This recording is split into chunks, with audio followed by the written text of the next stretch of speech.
The SaaS Universe podcast is brought to you by Efficient Capital Labs. Realize your future revenue today.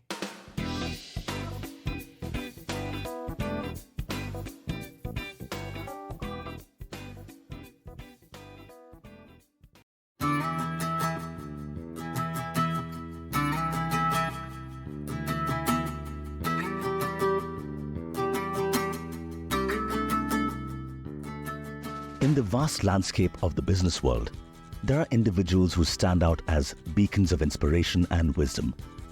Shreesha, a seasoned entrepreneur and investor, is one such remarkable figure. Shreesha's story doesn't just end with his entrepreneurial achievements.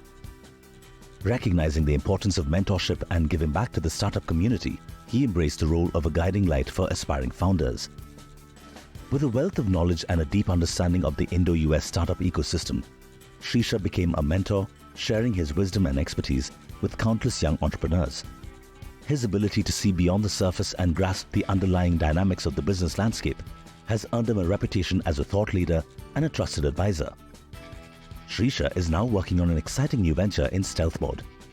With his experience and success in starting and exiting multiple startups, the anticipation for his next endeavor is sky high. But that's not what this podcast is about. Instead, let's rewind back to the very beginning of his journey in the startup world.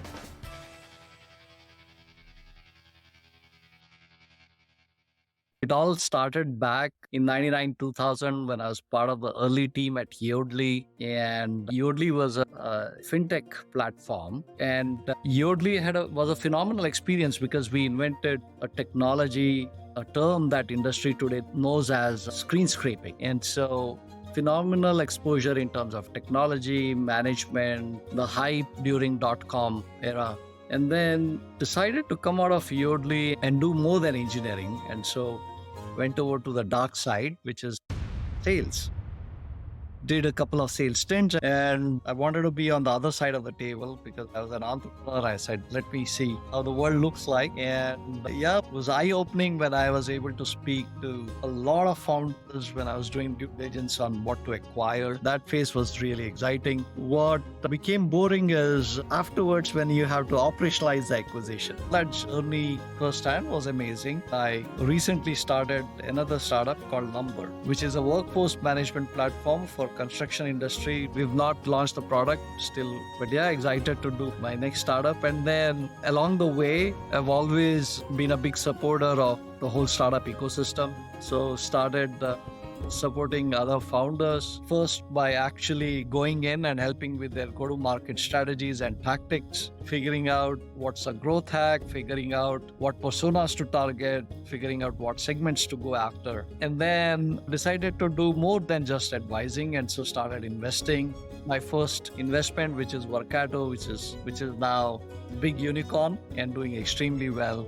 And then got to investing in Indo-US corridor, which happened more recently. I'm really excited to see how in the Indo-US corridors, entrepreneurs are just shining. The companies like Morph.ai, SuperSend AI, Evanair are doing phenomenally well. So really excited to be part of the Indo-US startup ecosystem because I think this is the golden era for Indo-US startup ecosystem. In the ever-evolving landscape of Indo-US startups, Shreesha witnessed a remarkable trend unfold. The migration of Indian and Asian origin professionals to leadership positions in major companies has played a significant role in driving innovation. This migration has not only fueled the growth of Indian startups, but has also sparked a surge in the number of unicorns in the country. With over 80 unicorns in India, a staggering 80% of them emerging in the last 5 years, the startup ecosystem is thriving. Shreesha, as an investor, recognizes the unique opportunities presented by this trend. His keen eye for innovation has led him to invest in companies that have achieved remarkable success. I'm a big believer that Indo-US ecosystem startups in the Indo-US corridor are not only here to stay, but are here to thrive. And I've been traveling back to Asia almost every year and meeting with entrepreneurs. And I can clearly see the change in mindset between my generation when we were back in Asia versus the generation that's coming out today. To take risk today is embraced, whereas in my era, we were most of us, we were from middle class family where we were taught to be watchful of every step that we take and make sure that with every step, there's no risk at all. And so from there, today, this generation that's coming out of colleges, they are more risk taker because of the financial condition they are in. Most of their parents are in IT job or in job that's, has afforded them to provide best-in-class education to their kids. They are exposed to newer technologies right from their colleges get-go. Because of internet and television and different media, the access to technology know-how is evened out in the world. So that exposure is of highest order. So they basically are not at all disadvantaged over somebody in West. We still remember back in colleges, our labs were considered way more primitive than an equivalent lab in West. That difference has now gone away. And so that's basically the reason why the young kids who are coming out of colleges are born risk takers there. Risk comes easily to them and they start exploring. And because of their technology acumen, they're able to figure out which gap to go after. And so that's the reason why we have seen a tremendous rise in Indian entrepreneurship, where previously the mindset was, I'll go and take up a job, versus now I need to be independent. And every year it manifests in even a stronger way. Like last visit of India, I was really surprised when a lot of the entrepreneurs in India were saying that they can easily scale up to 4 to 5 million in revenue in B2B from India and neighboring countries. And then when they have to scale, they have to obviously look at Europe and US. And that's when they start spreading their wings. But basically up to 4, 5 here and there million revenue, they can just get it from local businesses, which is amazing. When evaluating founders, Shreesha looks for that unwavering dedication and the ability to treat every dollar invested as invaluable. For Shreesha, it's not about play money or mere experimentation. It's about meticulously planning for success and refusing to back down. As he continues to identify and nurture exceptional founders, Shreesha's mission is to empower and guide them through the challenges and triumphs of the startup world.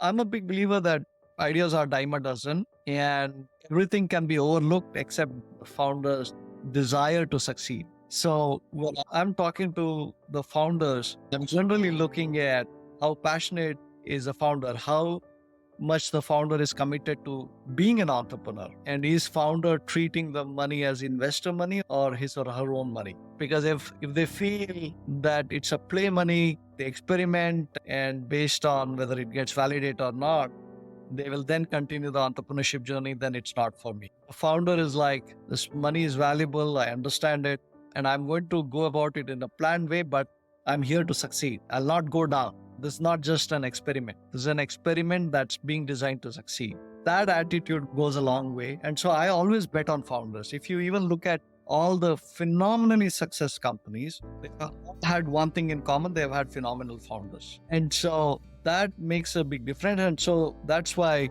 I'm all about founders. And usually in the first meeting, within 15 minutes, I make a decision whether I'm going to back the founder or not. And there have been numerous instances where I've stopped the founder. I said, I know what it is all about, and I've decided to back you.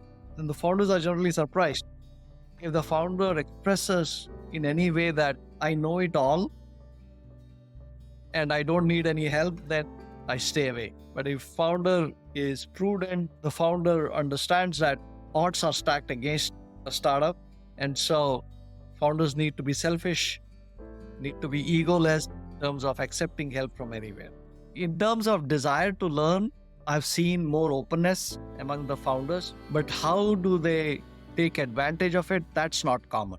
So for example, I was asked some time ago, how do I deal with uncertainty or ambiguity? And my response was, I jump in and iterate as fast as I can and learn from the data that's coming out of the iteration. I've always treated failure as nothing but data from which you can learn. Being a continuous learner is fundamental for any founder navigating the ever-changing startup landscape. The entrepreneurial journey's core is the ability to learn from failures and find the most efficient pathway to success. Shreesha's insights serve as truth bombs encapsulating the essence of successful entrepreneurship. Passion, continuous learning, and the ability to inspire others are the ingredients that transform a startup into a transformative force. Best founders are more of missionary type than mercenary type. Mercenary in terms of like pirates, right? Everybody likes to hear those adventurous stories of a swashbuckling pirate who's out there to conquer and all of that. But a few of them succeed. Folks who are really passionate about their cause and evangelize it well. Those are the founders who do phenomenally well in breaking new barriers.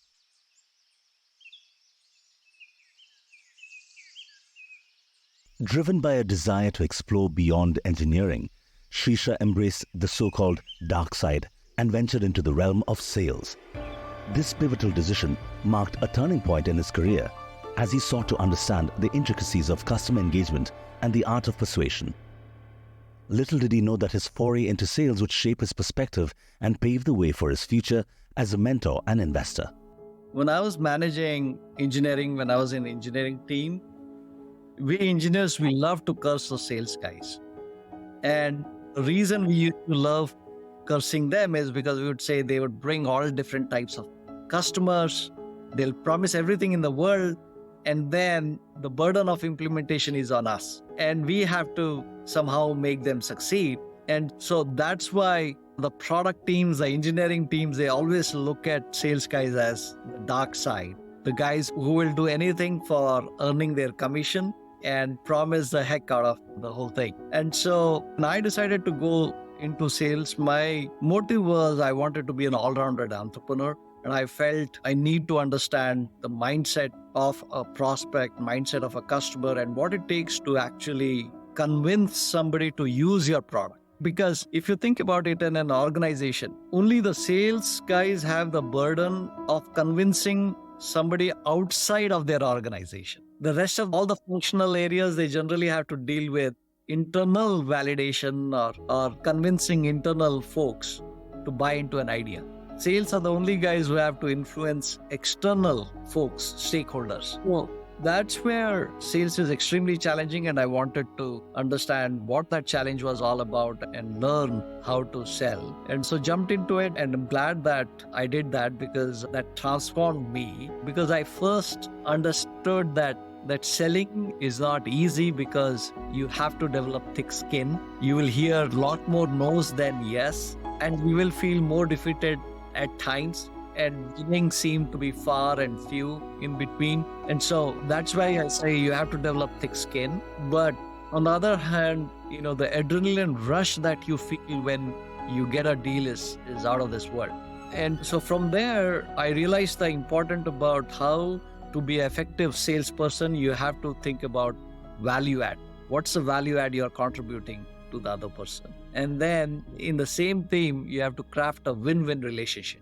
If you just think about winning yourself, then you'll never be a good salesperson. And learning sales is extremely important because when you start a company, you are a founder of an early startup. You have to do sales, initial sales yourself. And it's called as hero sales. So basically, you are using your passion for that topic, for that subject, because your product is not gone mainstream yet in an early startup. You would not even have strong demo. You'll not even have salespeople to help. And so it's just your sheer passion that has to convince the buyer that they need to invest in your product. And the other thing is that as a CEO, this is all for all the founders who are CEO, you're selling all the time. You're not just selling your product, you're selling the vision to your employees. You're selling the vision to your investors. So you're selling all the time. And so that's the reason why I'm saying that it was a wise decision to go and experience sales firsthand. And I would recommend all founders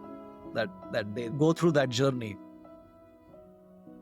Shaped by what he has learned from diverse professional ventures as well as his personal journey as a founder, Shreesha brings immense value to the table, not only as an investor, but as a mentor who truly understands the journey of early-stage entrepreneurs. Shreesha noticed there's been an evolution in thinking among Indian founders when it comes to seeking advice and guidance. While there was once reluctance to bring on mentors, founders now recognize the importance of go-to-market experts and growth hackers, especially when it comes to expanding into the US market. A few years back, when I used to find that founders were reluctant to bring on advisors on board. That was because they felt that seeking help would be like admitting to a mistake or admitting to weakness. I've seen now changing, especially when it comes to US go-to-market, because every other founder now wants to spread their wings, go beyond India, and US is obviously a big market. They all want to participate. And then a lot of founders realize that sitting in India, it's very difficult to push sales. So they start applying for come out to US, and then the struggle is to ramp up quickly so that you can take advantage of local situation. And that's not been easy. And so that's where go-to-market experts or growth hacking expert will go a long way. And I will say both skills are required, go-to-market and growth hacking. Go-to-market is basically identifying which markets to go after, running diligently experiments that will tell you which channel, which campaign is working, what messaging is working, and then provides you clues on what could scale and what are the campaigns to plan. Growth hacking, on the other hand, basically not leveraging the tactics that are well known. It's out of the box thinking about how can we get the product in the hands of maximum people, then how to drive adoption so that the growth is rocket ship and not just linear growth. And so that's a much tougher skill than go to market. A lot of people may adopt a tag of growth hacker, but trust me, that's a very difficult skill to find. So because, for a good growth hacker, you not only need to know about what are the viral tactics that could work, but you have to know enough about the product so that you can pick the right kind of tactic. So that's where my suggestion to founders is like, as early as possible, try to seek go-to-market and growth hacking help.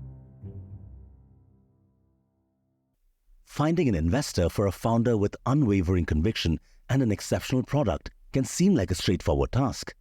However, a significant obstacle stands in the way: equity.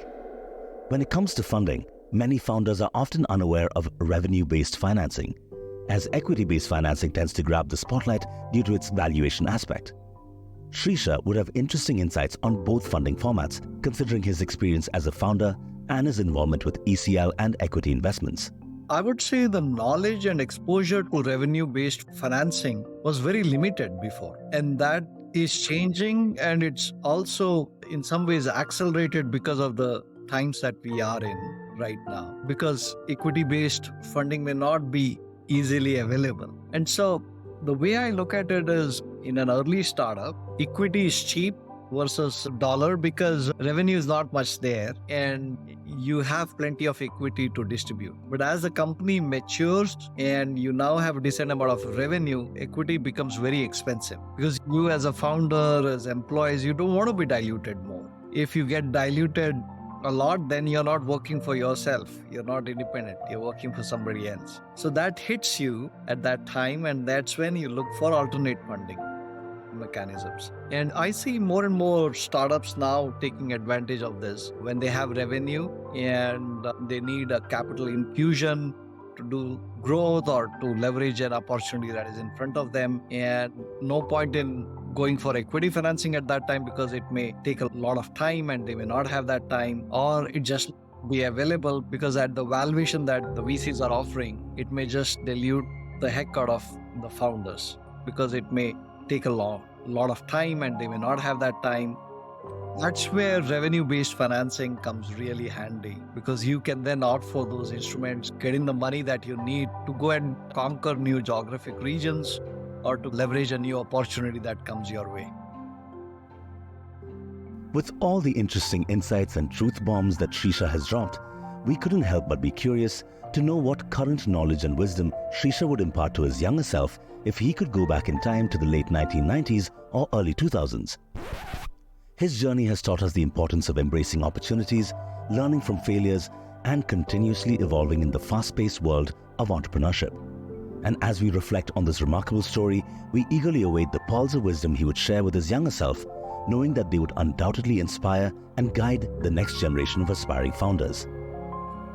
One thing I've learned is, wisdom comes to you either because of time. Over the time, you just become wiser, or there's a different way of acquiring wisdom, which is to get exposed to as many scenarios as possible. And so if I were to give an advice to myself, go back in time machine, I would say be proactive in embracing any scenario, any opportunity that comes your way. Don't be afraid of failing. You get exposed to different scenario, your learning will be exponential. And again, I go back to what I said. Failure is a data from which you can learn.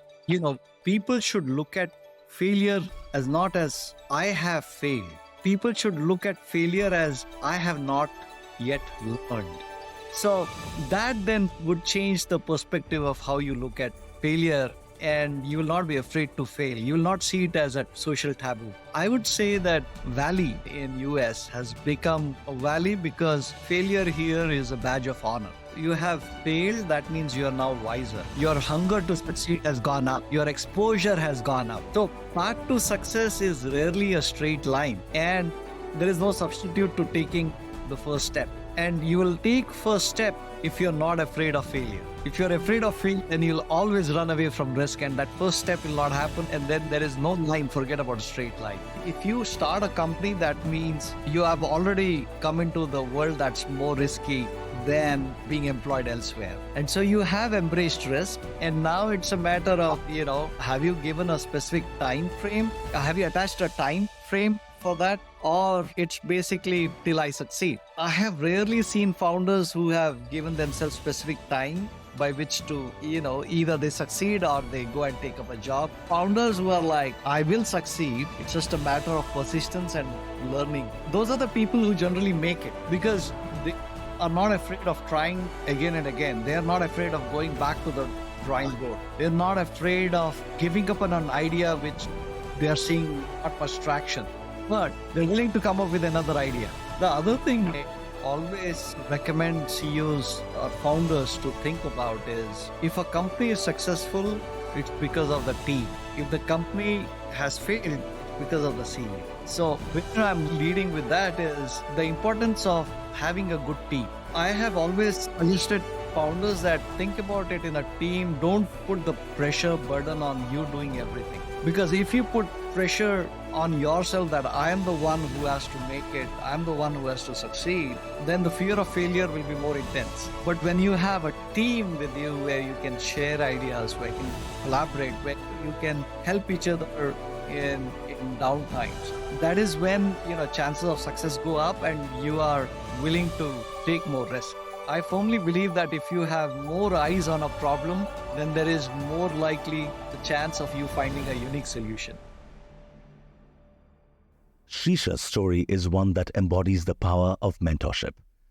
Through his experiences in engineering, sales, and founding successful startups, Shreesha has gained a deep understanding of the intricacies of the business world. His journey has taught him the value of go-to-market strategies, growth hacking, and the importance of revenue-based financing.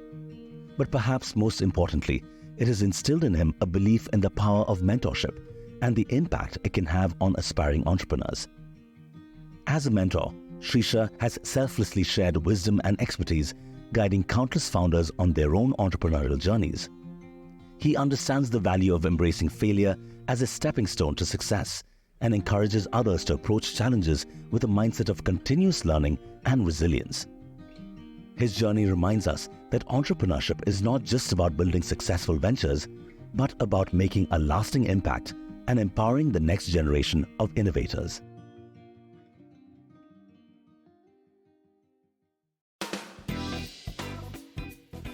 That's all for today, folks. Thank you for tuning into the SaaS Universe podcast. And remember, if you're looking for non-dilutive capital to help grow your business, Efficient Capital Labs is here to help. With their unique approach, you can receive up to 60% of your projected revenue as upfront capital, and all within just 3 days. So don't wait. Head to www.ecaplabs.com to learn more and get started today. Thank you for listening, and we'll catch you next time on the show.